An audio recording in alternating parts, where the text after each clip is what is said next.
दोस्तों, क्या आपको लगता है कि इंडियन टैक्स स्ट्रक्चर सिर्फ बिजनेसमैन को फेवर करता है और आम आदमी की जेब खाली करने का एक और तरीका है? आज हम बात करेंगे उन अजीबोगरीब टैक्सेस के बारे में जो इंडिया में लगते हैं और साथ ही डिस्कस करेंगे कि क्यों मिडिल क्लास को हमेशा लूट का टारगेट बनाया जाता है। वीडियो को एंड तक देखना क्योंकि कुछ शॉकिंग फैक्ट्स आपके होश उड़ा देंगे। और हाँ, अगर आप नए हो तो टेल्स एंड वंडर्स को सब्सक्राइब करना मत भूलना। भाई, इंडियन टैक्स सिस्टम एक अलग ही दुनिया है। यहाँ इनकम टैक्स के अलावा भी इतने टाइप्स के टैक्सेस हैं कि आप कंफ्यूज हो जाओगे कि किस चीज़ के लिए कितना पैसा देना है। लेकिन एक बात क्लियर है, ये सिस्टम हमेशा बिजनेसमैन के लिए ज़्यादा फ्रेंडली होता है और आम आदमी के लिए एक नाइटमेयर। बिजनेसमैन के लिए टैक्स हॉलिडेज, सब्सिडीज और लूपहोल्स अवेलेबल हैं। कॉर्पोरेट टैक्स रेट्स को रिड्यूस कर दिया गया है ताकि इकोनॉमिक ग्रोथ हो सके। लेकिन वही अगर एक सैलरीड एम्प्लॉई हो तो तुम्हारा टीडीएस ऑलरेडी डिडक्ट हो जाता है। तुम्हारे पास कोई टैक्स प्लानिंग का स्कोप ही नहीं बचता। तो फेयरनेस कहाँ है भाई? अब आते हैं अनयूजुअल टैक्सेस पर। दोस्तों, क्या आपको पता है कि इंडिया में कुछ स्टेट्स में पॉपकॉर्न टैक्स भी लगता है? हाँ, सही सुना आपने।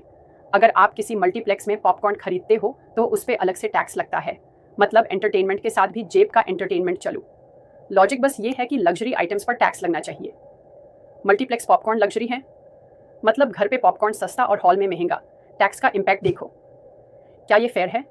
आप ही सोचिए। एक और शॉकर, डायमंड्स पर जो जीएसटी लगता है वो सिर्फ 3% है। और वही अगर आप एक सैलरीड एम्प्लॉई हो तो आपको इनकम टैक्स स्लैब के हिसाब से 20-30% तक का टैक्स भरना पड़ता है। मतलब अगर तुम्हारे पास करोड़ का डायमंड है तो तुम्हारी लाइबिलिटी कम, लेकिन अगर तुम्हारी सैलरी 25,000 है तो तुम्हारा बैंड बच जाएगा। आपको क्या लगता है, ये सिस्टम फेयर है या बायस्ड? कमेंट करके बताना मत भूलना। ये एक और कॉमेडी है इंडियन टैक्स सिस्टम की।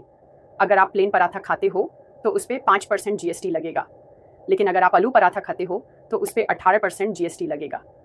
मतलब स्टफिंग का टैक्स। ये गवर्नमेंट क्या कर रही है? टैक्स ऑफिशियल्स का कहना है कि प्लेन पराठा एक बेसिक आइटम है और aloo paratha ready to eat category में आता है। क्या लॉजिक है? आप अपने आलू पराठा को खाते वक्त यह ज़रूर सोचिए कि कितना टैक्स भर रहे हो। प्रोफेशनल टैक्स एक और एग्जाम्पल है कि कैसे आम आदमी को चुपचाप एक्स्ट्रा पैसा देना पड़ता है। हर स्टेट का प्रोफेशनल टैक्स अलग है और मैक्सिमम लिमिट 8,500 है। लेकिन आयरनी ये है कि जो लोग प्रोफेशनल्स हैं उन्हीं को ये टैक्स देना पड़ता है। मतलब जॉबलेस हो तो टैक्स फ्री, लेकिन काम करोगे तो टैक्स भरना पड़ेगा। क्या ये डिमोटिवेशन नहीं है? अब बात करते हैं एक कॉम्प्लेक्स इशू की, इन्वर्टेड ड्यूटी स्ट्रक्चर। इंडिया में काफ़ी प्रोडक्ट्स पर रॉ मटेरियल्स का टैक्स ज़्यादा होता है और फिनिश्ड गुड्स का कम।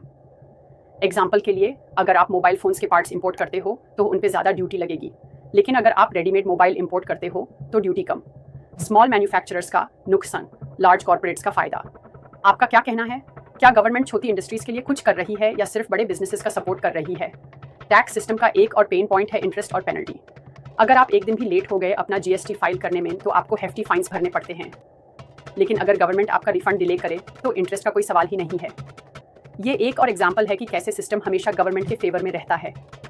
आपको क्या लगता है, क्या ये सिस्टम टैक्स पेयर्स के लिए फेयर है?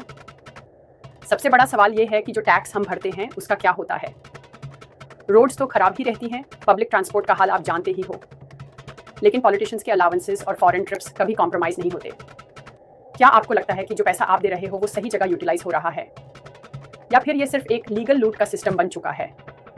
अगर आपको ये वीडियो इंटरेस्टिंग लगी तो एक लाइक ज़रूर दो और अपने दोस्तों के साथ शेयर करो। चैनल को सब्सक्राइब करो और बेल आइकॉन दबाओ ताकि आपको नए वीडियोस की अपडेट्स मिलती रहें।